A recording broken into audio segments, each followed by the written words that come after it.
I probably look quite terrible right now, but I stayed up extra late last night on my new schedule, which has been going pretty good. You know, I don't like staying up all night, so I've been going to bed around 10, getting up at 7. I stayed up till 2:30 last night because I wanted to finish Dead Space 3. And some of you probably wondering, hey Brett, where's the gameplay videos? I kind of slacked on them. They're coming. I've got at least 11 more parts that I can upload. Give me time, guys. They're coming. But I know most of you are probably playing Dead Space 3 anyways. I completed Dead Space 3's single-player campaign, so I think I can talk about it. I have yet to do the co-op. If the co-op is substantially different, I will talk about that in a separate video. But I'm just really tired right now. Give me a second, guys. I crowbarred myself awake at 11 because I didn't want to sleep all damn day. Alright, Dead Space 3. And I know a lot of you are probably hearing mixed reviews. I know a lot of you are probably hearing this and that from the professionals. Listen to me. Dead Space 3 is just as good as Dead Space 1 and 2. The gameplay is just as good. The monsters are just as vicious. The level design is just as amazing. And the story is superb. I was so worried playing through Dead Space 3 that the story would disappoint. After last year, with the number of very disappointing trilogy endpoints, I was worried. I remember very vividly the ending to Mass Effect 3, which EA botched terribly. I remember the ending to Gears of War 3, where the emulsion was alive, which was fucking stupid. Dead Space 3, it pleased me. I'm not going to go into details because, of course, spoilers. But Dead Space 3 has a very large twist, and it wasn't stupid. Dead Space 3 has a few turns that weren't stupid, and the final area was so very awesome and so new and fresh and interesting, and it was so good. I really want to explain what exactly happened in the game, but I want it to be a surprise for you guys just like it was a surprise for me. Anywho, if anybody's worried about this entry, if you've heard negative stuff, don't worry about it. Listen very carefully. I played this through on single player, by myself. No co-op buddy, no dumbass AI. That doesn't exist in the game. The game is superb. Solo. And I haven't played co-op yet. If it's different, I'll let you know. But the solo campaign is superb. It's good. I can only imagine that the fact that the game was designed and built around co-op, like certain areas you'll see that there's 2 buttons or 2 things there for your co-op buddy, of course, but the one thing I think they forgot to scale down a little bit was the enemies, because there was a lot of enemies this time, and I'm wondering if there'll be that many enemies in co-op or if there'll be more. You get overwhelmed at some points. It was really good. But I want to talk about the pros, I want to talk about the cons. There aren't any cons, really.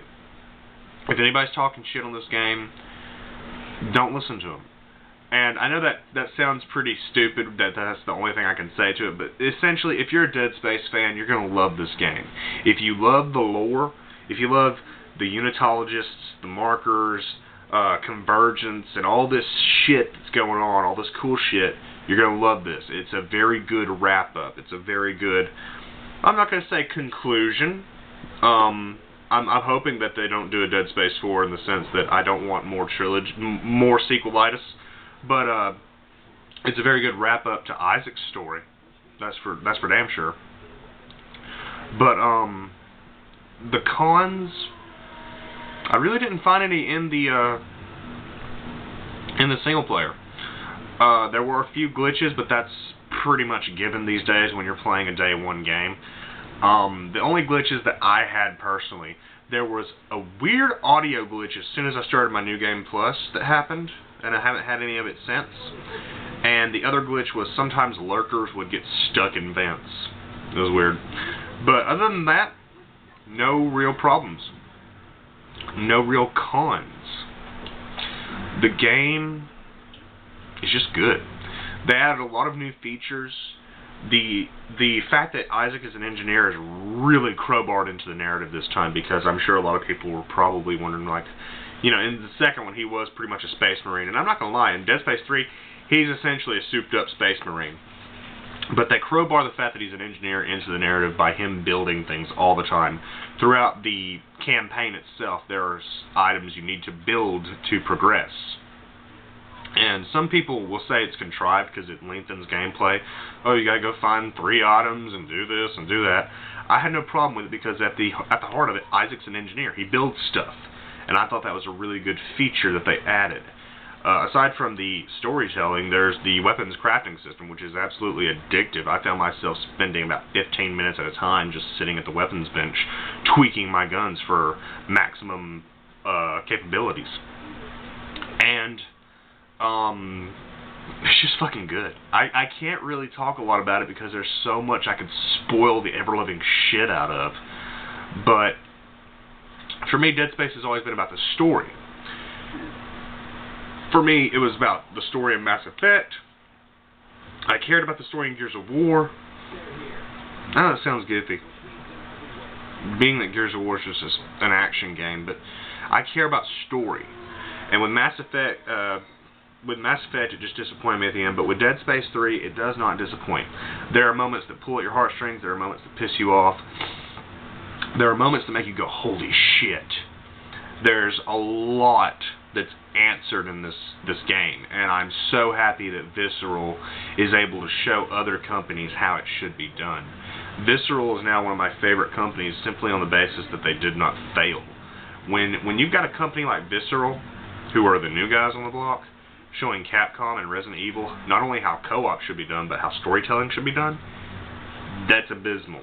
That's either a sign of how good Visceral is or how far Capcom has fallen. And I asked Taylor that, and he said, why not both? But the game is good. And I really, really want to talk a lot about it, but I can't because there's so much I could spoil. I really want to talk about the story. But I understand that a lot of people are going to be mixed on this game, and I understand you probably aren't going to know who to trust. But I would like to think that most of you can trust me. Is this game worth your $60? Well, considering that the single-player campaign is at least 15 to 20 hours of gameplay, considering that there's an entire co-op campaign that could be longer because of exclusive co-op missions, extra cutscenes, considering that there's a robust weapons crafting system, considering that there is a narrative here that is beautifully woven, somebody worked hard on this story, somebody cared. Considering all of that, I'd say it's worth $60. I'd say if you're on the fence about buying this game, and I can convince you, please go buy it today. Because number one, it's a great game, and if you're a Dead Space fan, you need to play it. And number two, I need co-op buddies. But it's really fucking fun, and I've started my new game. I'm gonna play through it again. It's just a great game. Like I said, I just got up. There's not really a lot of negative I can say. I've heard people talk about microtransactions. If you're dumb enough to fucking pay for the resources, then fuck you, alright? I played the whole game and didn't spend a penny. I've heard people talk about the co-op. I've not played this. I played the single player. I'm gonna play the co-op as soon as one of my friends finishes the game and we can play together. And I'm just loving it. It's fucking fantastic. It's a great game. Go buy it.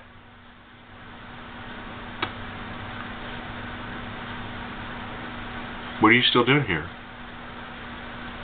Go buy it. Now. Go.